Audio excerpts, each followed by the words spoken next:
Hello everyone, চলে আসলাম রোজকারের মতন lunch plate ready করে। প্লেটে প্রথমে আছে ভাত, তারপরে আছে লেবু, সাথে আছে উচ্ছে আলু বেগুন দিয়ে একটি তেতো চচ্চড়ি।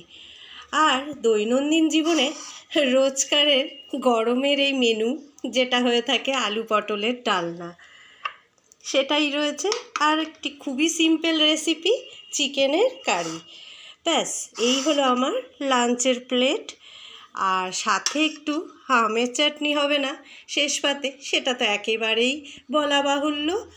যাই হোক, আমার এই লাঞ্চের থালিটি রেডি করা হয়ে গেছে। তো আমরা যারা প্রফেশনাল বোর্ডে কাজ করছি, তাদের বড় কন্টেন্ট হিসেবে গৃহস্থলীর এই কাজকর্মটাকে বেছে নিতে হচ্ছে শেয়ার করার জন্যে। কিছু করার রাস্তা নেই, আমাদের কাছে তো আর সাইট সিন হিসেবে বাইরে গিয়ে প্রতিদিন ফটো শ্যুট করে ভিডিও শ্যুট করে সেটা শেয়ার করা আমাদের কাছে একেবারেই পসিবল নয়। তাই আমরা গৃহস্থলীর কাজ মানে ওই রান্নাবান্নাটাকেই রোজকারের দৈনন্দিন জীবনে সেটাকেই শেয়ার করছি আমার সমস্ত বন্ধুদের সাথে।